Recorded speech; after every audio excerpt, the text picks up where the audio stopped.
కర్రెగుట్టలో మావోయిస్టులకు గట్టి దెబ్బ తగిలింది. మావోయిస్టులు కంగుతినేలా కర్రెగుట్టపై కేంద్ర భద్రతా బలగాలు పూర్తిగా పట్టు సాధించాయి. 9 రోజుల పాటు జరిగిన ఈ ఆపరేషన్లో బలగాలు విజయం సాధించాయి. కర్రెగుట్ట ప్రాంతానికి ఐబీ చీఫ్ చేరుకుని పరిస్థితిని సమీక్షించారు. కర్రెగుట్టపై సీఆర్పీఎఫ్ బేస్ క్యాంప్ ఏర్పాటు చేస్తున్నారు. దీంతో ఛత్తీస్గఢ్ తో పాటు తెలంగాణ ప్రాంతానికి సీఆర్పీఎఫ్ బేస్ క్యాంప్ అందుబాటులో ఉండనుంది. ఆపరేషన్ కగార్ పేరుతో కేంద్ర ప్రభుత్వం తీసుకున్న నిర్ణయంతో కొన్ని రోజులుగా మావోయిస్టులకు కునుకు లేకుండా పోతోంది. ఇటీవలే మావోయిస్టులు ఉంటున్న స్థావరాన్ని సీఆర్పీఎఫ్ బలగాలు స్వాధీనం చేసుకున్నాయి.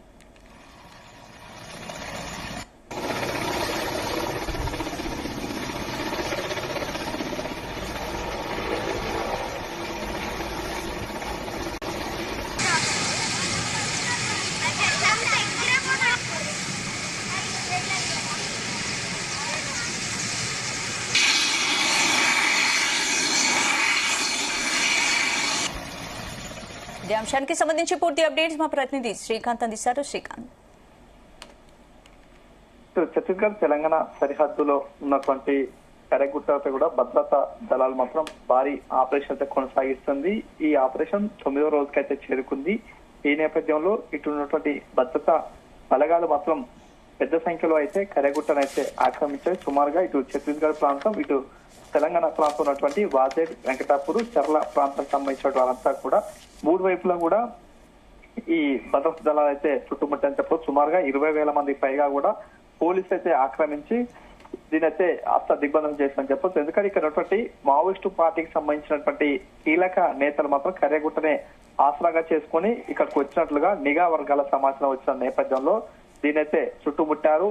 ఈ క్రమంలో ఇటు ఈ ప్రాంతానికి సంబంధించిన గ్రామీణ ప్రాంతాల్లో మాత్రం కొన్ని ఆంక్షలు విధించారు. ఇక్కడ ఈ ప్రాంతానికి సంబంధించిన ఆదివాసులు ఎవరు కూడా బయటికి రావద్దంటూ కూడా కొన్ని ఆంక్షలు విధించారు. అదేవిధంగా ఇతర సంబంధించిన వేరే వ్యక్తులు మాత్రం లోనికి రాకుండా కూడా ఆంక్షలు అయితే విధించారు. ఈ క్రమంలో ఇటు భద్రతా దళాలు మాత్రం ఇక్కడ గుట్టని ఆసరాగా చేసుకొని అక్కడ ఉన్నటువంటి ల్యాండ్ మైన్స్ ను నిర్వీర్యం చేస్తూ మాత్రం అక్కడికి వెళ్లడం జరిగింది. ఈ క్రమంలో అక్కడ ఉన్నటువంటి కర్రెగుట్ట ప్రాంతాన్ని అయితే ఆక్రమించారు. అక్కడ ఉన్నటువంటి వారి మావోయిస్టే లక్ష్యంగా అయితే కూడా, వారి ఏరువైతే లక్ష్యంగా అయితే కూడా భద్రతా దళాలు అయితే ముందుకైతే వెళ్తున్నట్టు క్రమంలో అక్కడ కర్రెగుట్ట ప్రాంతంలో కూడా ఒక తాత్కాలికంగా ఒక బేస్ క్యాంప్ ను ఏర్పాటు చేసేందుకైతే సిద్ధం చేశారు. దానికి సంబంధించినటువంటి అన్ని ఏర్పాట్లు కూడా ఇప్పటికే అధికారులు అయితే ఏర్పాటు చేస్తున్నారు. ఎందుకంటే ఇటు హెలికాప్టర్ సహాయంతో కూడా ఎంతో అడవిలో ఉన్నటువంటి క్లిష్టమైనటువంటి ప్రదేశాలను కూడా వీరు అక్కడికి వెళ్లడం, అదేవిధంగా దానిపై ఉన్నటువంటి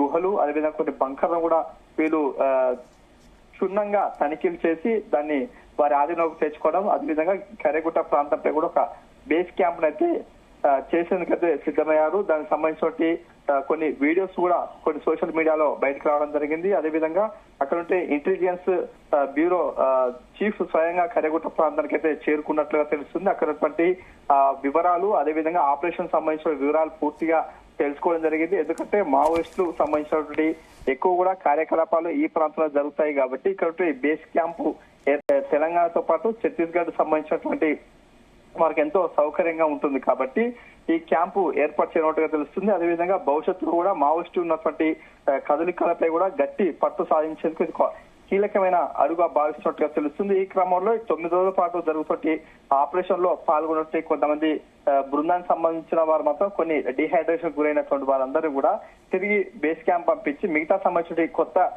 టీములు మాత్రం ఈ కర్రెగుట్ట ప్రాంతానికి కూడా తరలిస్తున్న సిచ్యువేషన్ అయితే కనిపిస్తుంది.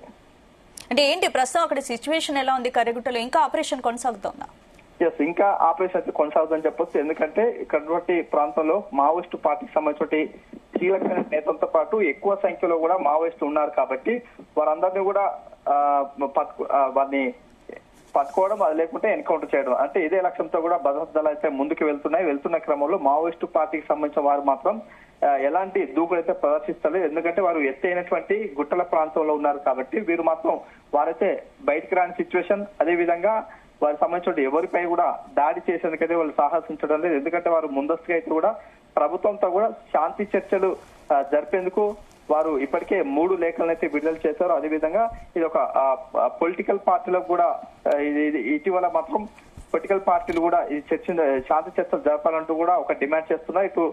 ఇటీవలే బీఆర్ఎస్ పార్టీ సంబంధించిన కేసీఆర్ అదేవిధంగా సీఎం రేవంత్ రెడ్డితో పాటు ఇక్కడ శాంతి చర్చల కమిటీ కూడా భేటీ కావడం, అదేవిధంగా ఆ పార్టీకి సంబంధించిన వారితో మాట్లాడడం, అదేవిధంగా ఇక్కడ ఉన్నటువంటి ప్రజా సంఘాలు మిగతా సంబంధించిన ఆదివాసులు కూడా ర్యాలీలు కూడా నిర్వహిస్తున్నారు. కాబట్టి శాంతి చర్చలు రావాలని చెప్పి ఒక వారు డిమాండ్ చేస్తున్న సిచ్యువేషన్ లో మాత్రం ఇక్కడ మావోయిస్టులు మాత్రం ఎలాంటి దాడులకైతే పాల్పడట్లేదు. వారంతా కూడా గుట్టపైనే ఉన్నారా, లేకపోతే పక్కన ఉన్నటువంటి దుర్గం గుట్ట ఉంటుంది ఆ ప్రాంతానికి మకం మార్చాలని మాత్రం దీంతో ఇంకా సమాచారం రావాల్సి ఉంది. ఈ క్రమంలో భద్రతా దళాలు మాత్రం వారు మాత్రం బేస్ క్యాంప్ ఏర్పాటు చేయాలి. అదేవిధంగా మావోయిస్టులు ఏదైతే లక్ష్యంగా అయితే వారు ముందుకైతే కలుతున్న సిచ్యువేషన్ లో మాత్రం అక్కడ ఉన్నటువంటి గ్రామీణ ప్రాంతాల్లో ఉన్నటువంటి ఆదివాసులు మాత్రం ఎప్పుడు ఏం జరుగుతుందని చెప్పి వాళ్ళు బిక్కుమంటూ కాలం వెళ్లదీస్తున్నారు. మరోవైపు కూడా గంటకు ఒక సుమారుగా 60 నిమిషాలకు ఒకసారి మాత్రం బాంబుల శబ్దాలు అయితే వినిపిస్తున్నాయి. భారీ సంఖ్యలో కూడా బాంబుల మూతలు వినిపించడం, అదేవిధంగా పలుమార్లు కూడా హెలికాప్టర్లు చక్కర్లు పట్టడంతో మాత్రం ఎప్పుడు ఏం జరుగుతుందో ఎలాంటి వార్త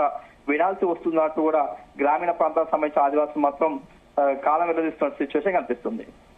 రైట్, థ్యాంక్ యూ శిఖర్.